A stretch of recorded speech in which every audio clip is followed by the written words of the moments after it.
What's up, Rockstars? Today I'm going to be discussing why you pay more than retail when it comes to shipping games.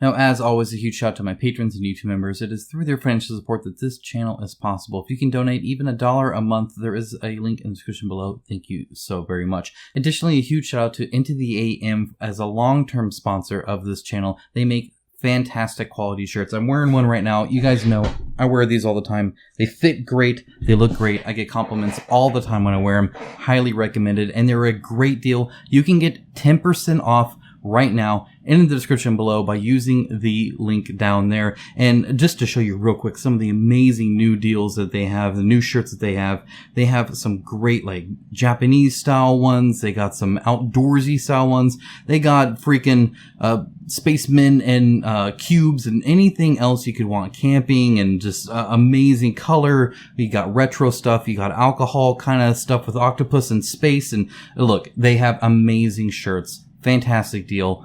Link down in the description below. Go check them out. Okay, with that out of the way, let's discuss the issue at hand here. And if you didn't know, you pay more for shipping than retail does. So when they buy a game and they have to pay for shipping, it's less than what you do by a lot. Let's discuss that. Okay, so first things first, the most obvious I think many people might be able to figure out just kind of on their own or thinking about it or something like that is the fact that obviously it's shipping to one location instead of thousands of locations.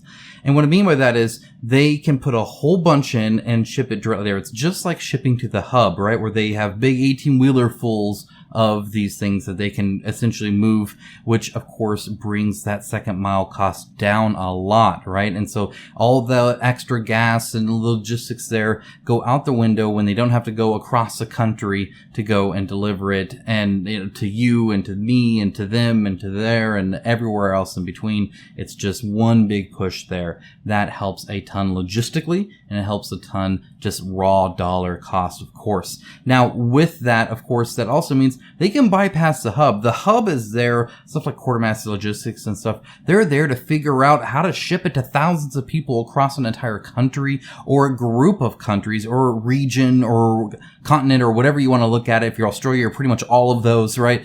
The point is that is a logistical nightmare to pack all those and pick all those and get all those correct and then ship those out and do it in different ways and to figure out what zone's what. You don't need that at all. You can bypass them completely. Again, you're just moving a whole bunch to wherever their warehouse is, wherever they want it distributed at, and then they handle it from there, right? And so there's a lot of niceties around that, especially like online retailers and stuff like that. You ship it to them. Again, they typically have one big old warehouse that they can do it, or maybe even a couple warehouses. It's a much easier and simpler deal, which again lowers costs by quite a bit. Getting rid of the middlemen is always financially beneficial. Typically, it depends on if they're actually offering a legitimate service. In this case, the hubs are, but you just don't need it because that's just not necessary.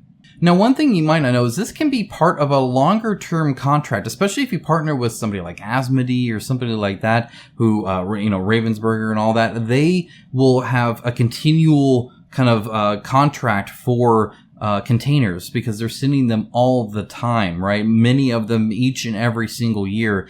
Unlike a Kickstarter that, it might be a flash in the pan, right? It's this one big thing and then they do it, every so often, every few years or whatever. And so there's not really that logistical sameness to it, right? So you can actually get some really good financial deals by doing that. You can also own your pallets versus renting your pallets. There's a lot of things where a company that does this all the time will have a different setup than somebody that's just like typically doing Kickstarter, right? Where you just have, the one-off thing and you need to find some containers that just happen to be going where you're going, essentially.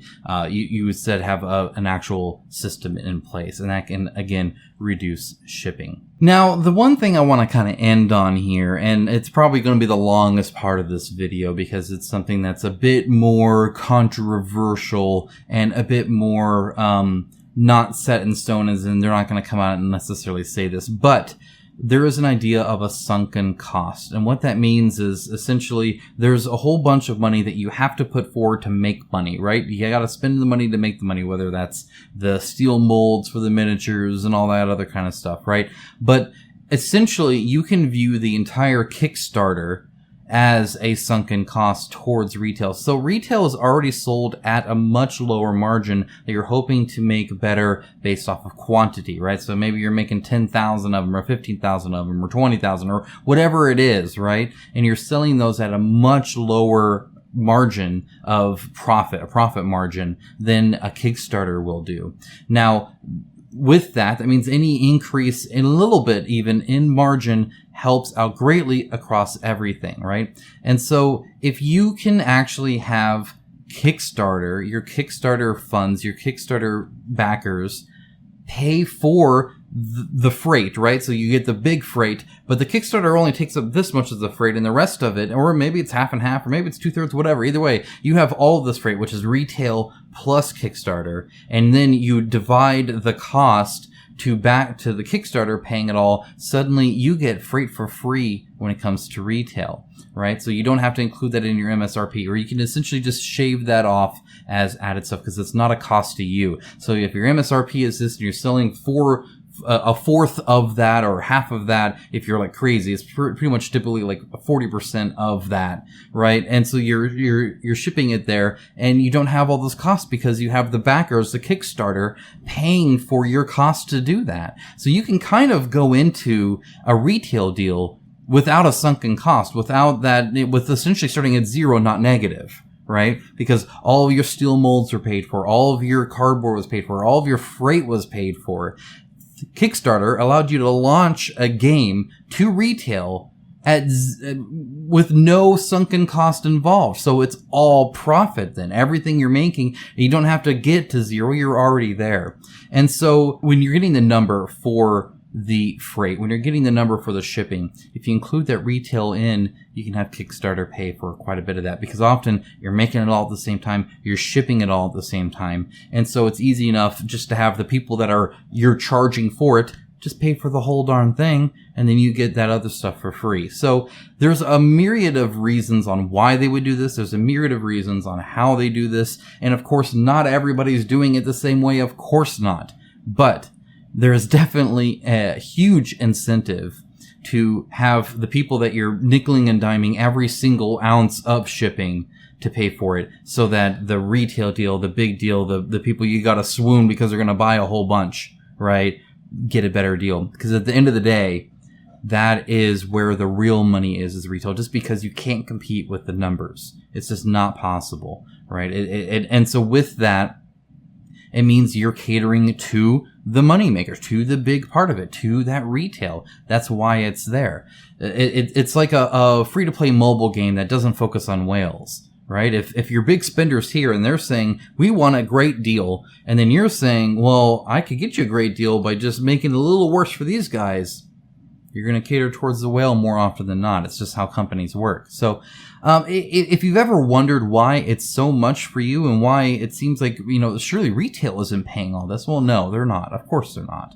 But there's both legitimate reasons why they're not, and many of them, right? There's a lot of reasons why it's just cheaper to ship there. By a lot, actually. Whole companies can be bypassed. Whole systems can be bypassed. And you can bulk the crap out of it, right? That's the whole point.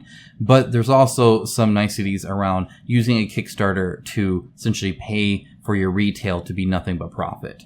And I think in the end that happens quite often as well. Whether it by chance or by purpose is, of course, up to you to decide. We'll always forever just wonder. But anyway, that's it. That's kind of the main reasons why, especially those beginning ones, right? Just being able to move a big set of stuff to one location, it's just plain cheaper. There's no ifs, ands, or buts around it. That's just how that works. But if you have any questions or if you have any thoughts around this, I would love to hear what you have to say. If you are in the industry and have any information for me, please contact me either through email or any other means you deem fit. I accept carrier pigeons, handwritten notes, and all sorts of other stuff. Just let me know and we can chat. Thanks so much for watching. Stay tuned for a lot of great board game content coming up. I'll talk to you guys again very soon. Bye, guys.